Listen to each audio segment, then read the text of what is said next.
everyone, and welcome back to Pokemon Omega Ruby and Alpha Sapphire. We made it, boys. We collected all 8 badges in the Hoenn region, and now we're here inside the Pokemon League, ready to tow through the gate and take on the first Elite Four member. But before we get started, I do want to show off my team because I made a few alterations to it, or rather, I just trained up some of our members and got them all to above level 50. Nothing too extreme though, but let's check out our roster here as we head through the gates and go take on the final challenge of Hoenn. So first up, we've got Ultron the Bayonet holding the Bayonet. So of course we got a lot of Mega Evolutions on my team. That was the thing that I really wanted to do, was use a lot of Mega Evolutions throughout this playthrough, and I think we have 4 of them on our team right now. So Ultron is the first one with Will-O-Wisp, Hex, Sucker Punch, and Shadow Claw. The only real difference from the last episode, I guess, is a couple of levels I think that he gained, and we have Shadow Claw from the TM that we got back in Granite Cave. I decided to keep the Will-O-Wisp and Hex. Will-O-Wisp is pretty good because as Mega Bayonet, he's got Prankster ability,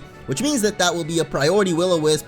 And then Hex, just in case we run out of Shadow Claw or something, can be a pretty good move if they're already burned. But moving right along, we've got Wuju, the newest member of our party, the Gallade. Unfortunately, we don't have the Mega Stone for it yet. I don't think you get it until the post game, but it's actually, I just noticed, has a pretty bad nature, but we're not going to worry about it. He actually has gained a lot of levels off screen, and I also went to Fall Arbor Town where the move relearner is. If you guys have heart scales, he will teach your Pokemon moves that they have learned previously from leveling up. So I went ahead and taught him 2 new moves, which are Psycho Cut and Close Combat. I also used a couple of PP ups on that Close Combat, so it's got 8 PP now instead of 5. And Psycho Cut, both pretty good moves, both stab moves, and I think Secret Power is also new on him and should be a pretty good move just to use on Pokemon that we don't want to use Psycho Cut or Close Combat. But Finn, our starter Pokemon, all the way from the beginning of our journey, has come all the way through and is now a Mega Swampert with that Swampert type there.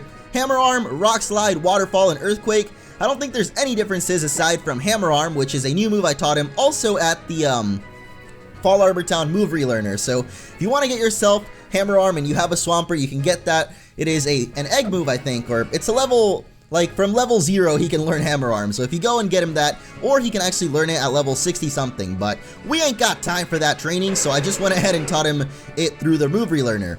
Fabi the Beast returns, and she has got all of the same moves, I believe, but gained a couple of levels as well. I did most of my training in the water routes, actually, that are leading all the way up to Pacific Log, and Pacific Log is actually where you get the TM for Psyshock, which I could have gotten and replaced Extrasensory with, but I just decided, whatever, I don't want to go to Pacific Log yet because there are some pretty cool events that we do in the post-game there, so didn't really want to spoil myself. So we're going to keep the Extrasensory, but the other moves on Fabi are Dark Pulse, Solar Beam, and Flamethrower. Fabi overall will be a really good Pokemon, I feel, in this league challenge. Next up, we have Azula the Manectric, our 3rd Mega Evolution with that Manect type. She has a pretty bad nature though because it lowers special attack, and that is Mega Manectric's best stat, I would say, aside from his speed. But you know, at least he's got a nature that boosts speed, so nothing will be outspeeding this guy, or this girl rather, with Ice Fang, Hidden Power. I think it's actually Hidden Power Dragons, so this will probably be our main Pokemon for taking on Drake. We've got Volt Switch and Discharge, so Volt Switch I think is the only new move. I finally got rid of that Wild Charge, which probably would have been good considering how high our attack is, but I don't know, I like Volt Switch. It's just kind of versatile in case we run into something we don't want to battle. And finally, wrapping up the team that will take on this Elite Four challenge, we've got Yegdip, I would say the ace of our team because he's definitely our strongest Pokemon right now. The highest level at 52 with Quick Attack, Tailwind, Hyper Beam, and Hurricane. I think the only new move here is Hyper Beam, which is going to be very, very strong, and even though it has 90 accuracy, it actually won't miss because Mega Pidgeot has no guard, meaning it will never miss his attack. So those Hurricanes and Hyper Beams are going to be hitting really strong, especially with how good of a special attack he's got, especially when he Mega Evolves. So now that we know the team, now that you know it, let's get ready to rumble! That's kind of lame. I'm sorry I said that, but we're going to go to the badge gate and check out our badges. Only trainers who have collected all 8 gym badges may go beyond this point. Please permit us to evaluate your worthiness. Trainer, believe in yourself and your Pokemon and go forth. Oh, that's kind of lame. I'm kind of sad that they got rid of the badge gate from the newer games. Like, I don't know, man, this is a remake, but they should have brought in like the badge gates from Black and White and X and Y. Those were so cool. Well, I don't know if X and Y had a badge kit. I think it did though, so I guess we'll just manually check out the badges that we've gotten so far in this region. So check them out right there. We have got the Let me see if I can remember their names, because I really don't think I will. Alright, we got the Stone Badge. The next one I think is Knuckle Badge. So I'm going to try to guess all of these. Knuckle Badge from Brawly. The Dynamo Badge. Yes, I got that one right. I don't know what the heck Flannery's is called. Heat Badge. I know that the next one is Balance. Yes, it is. Feather. Yes. Oh, I can't believe I'm getting these right. I'm literally guessing them. Mine Badge. No, that's Koga's. Oh, okay, I guess it is the Mine Badge. And finally, the Rain Badge. Yeah, look at that. We got him all right. So we took down all 8 gym leaders in Hoenn, and I guess only one badge that I didn't guess correctly. Or I guess 2, Flannery and Roxanne. But you know what? That is good enough for me. So everyone, if you are excited as we head into this Elite 4 challenge, be sure to leave a like down below. And I already promised you guys that I will be uploading all of them today for those of you watching this as it comes out. So stay tuned for the rest of the Elite 4 and even the champion coming out later today. Whoa! What is going on here? This is crazy. I kind of knew that this was what to be expected because of the screenshots that were released on the website before. But wow, just actually being here is so much cooler than I would have ever expected. And there we go, the doors have opened. And the first Elite 4 member awaits, Sidney the Dark type trainer. I don't know what's up with the motif though. Motif? I don't know how to say that, but it's kind of like a weird Japanese pagoda style thing. I like it though, very cool. And the leaves flying around doesn't really give the, I guess the idea that a dark type Elite 4 is waiting behind here, but here he is, Sidney of the Elite 4. Oh, you think you're so cool chilling in your chair with your bald head and your little Jimmy Neutron speck of hair? I don't know what you're doing. Welcome, challenger. I'm Sidney of the Elite 4. I feel very welcome indeed with your one chair and... Oh, okay, I guess they've finally filled up the holes that they had at the sides of their rooms. I don't know why this guy's just got sand in them, but... I mean, I guess that's better than literally having holes in your room like they did back in the original game. So, Sidney here. I didn't really do any research as far as what Pokemon they've got, but... As far as I can tell, you guys have told me that this Elite 4 challenge is kind of easy compared to, I guess not really anything, because the Elite 4 challenge in Ruby and Sapphire were also kind of easy, and then they were a little bit more challenging in Emerald, but I don't really know what to expect. I know that we might be in for some surprises, so I'm very excited. Let's take on Sidney. I like that look you're giving me. I guess you'll give me a good match. That's good, looking real good. Alright. Let's get down to the kind of battle that can happen only here in the Pokemon League. Oh man, Sidney with his swag, I like it. Whoa, this intro. Oh, that is so cool. So here we go guys, the first Elite 4 member, Sidney, the Dark type trainer. I feel like I've said this already so many times, but I just don't really know a lot about the dude. You know, he's not really giving us much to go off of. That's why I liked the Elite 4 in Black and White so much, because they kind of give you a backstory as to what their deal is and what is going on. So we're leading off with Finn here. I might just Mega Evolve Finn because he's the only one. Wait, why the heck am I not using Wuju? I just realized. Huh.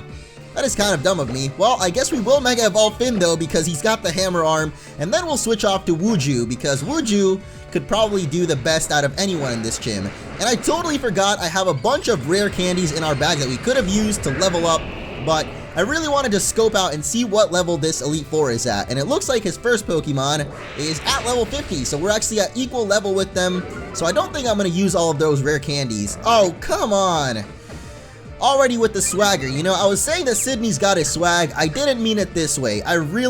Swagger is definitely one of the moves that are most annoying in this game so far, so we're totally going to swap out here and go into Wuju. Now, he only has 8 PP in close combat, so that's why I didn't really want to use him up so early, but we do have like Lepa Berries and even some Ethers and things like that that we can use on him, so I'm not really worried about running out of PP at all. Oh, hitting us with a Sucker Punch though. You don't even have Fist, Mightyena. How do you even do this? You have Paws. You can't Sucker Punch with Paws. I mean, who am I to judge what you can and can't do, Poochyena? You're not Poochyena. Mightyena, I don't know. That's very mean of me. I'm so sorry, Mightyena. I'll let you do your business, you know? But next up is Absol.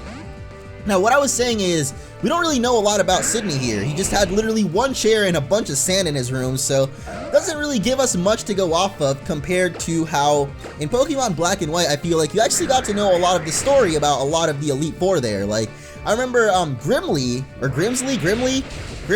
I don't remember his name anymore, so I guess I don't remember them as well as I thought. But wow, the Hammer Arm is gonna take out Absol. It didn't really take out his Mightyena, but Absol sure went down fast.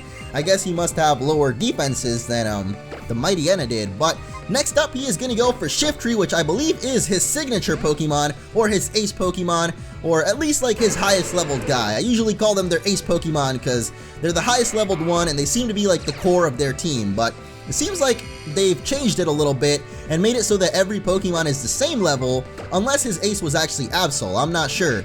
Wow, faking us out immediately like that. That is not cool. Fabi the Beast, though, bringing out the power of the sun with that drought. It's going to be very, very good. Oh my gosh, that feint attack hurt, but I have a feeling the Shiftry will go down to the flamethrower. Yeah, easy peasy, Mr. Tengu. That's what Shiftry is. That's literally what he is, so I don't know if I was saying that in like a mean way or what. But next up, we are going to have Sharpedo. And we could stick in with Fabi and go for Solar Beam, but I have a feeling that that Sharpedo is going to be way faster than us. So we're going to go back out to Wuju and hope that this Sharpedo doesn't surprise us with a Mega Evolution or anything. I mean, if anything, if Sidney would have had a Mega Evolution, I would guess it would have been Absol, not Sharpedo. But then again, I don't think any of these guys are going to have Mega Evolutions, except for a certain one. And I'm not going to spoil who that is, but I'm sure you guys might have an idea by now. Considering how X and Y went, it's kind of the same thing here. Oh my gosh, they've taken each other out. I did not take into account the rough skin. Ooh, I like that though. Both battlers go down at once, so hey, at least this Elite Four so far is putting up a bit of a fight. And now, since I don't know what his last Pokemon is going to be, I'm going into Azula, and it turns out it is Cacturne actually, so I'm going to Volt Switch right out of here because I don't think Azula can actually handle this Pokemon. And that is why I love having Volt Switches. It's just such a cool, versatile move that we can just swap out like that, and we got a critical hit on it, so look at how much damage we did, not even wanting to do that much. Now we're going to go into Yegdip and hopefully survive a Needle Arm. I forgot we don't have our Mega Evolution since we Mega Evolve Finn, but if we hit this Hurricane, it should still be dead. With that modest nature we got, it should still be doing way, like, a lot of damage is what I was trying to say. And there we go. With that Cacturne down, we have defeated the first Elite Four member, Sidney. Well, how do you like that? I lost. It was fun, so it doesn't matter. Whoa, that is a lot of money that this guy is throwing out for us beating him. Well, listen to what this loser has to say. You've got what it takes to go a long way. Go on to the next room and challenge your next battle. But that is going to be in the next episode, everyone, so we'll take a second to heal up our Pokemon, and I'll give you guys some final afterthoughts, I guess. So, as far as Sidney goes, a little bit more challenging, I guess, than I thought. I honestly thought that the Elite Four would be very big pushovers and super easy just from what people had told me, but I hope that we at least have a little bit of a challenge. So next up, I know that we have Phoebe. People have told me to be a little bit scared of her, but I don't know if it's necessarily because of her battling. I think it might have something to do with certain things that we might find in her room that might be a little bit creepy. I don't know. I am a little bit scared though, so we're gonna chill here in Sidney's room. Oh, we can't sit in your chair? Bro, come on, how are you gonna have a chair in your room and not even let us sit in it? I like how he, oh my gosh, that's way too close for comfort, bro. Look at that, he gets all close and personal to us like that. Go on. Yeah, okay. Thank you guys for watching though. If you enjoyed, be sure to leave a like and stay tuned for the rest of the Elite Four coming up soon. See you all in the next episode.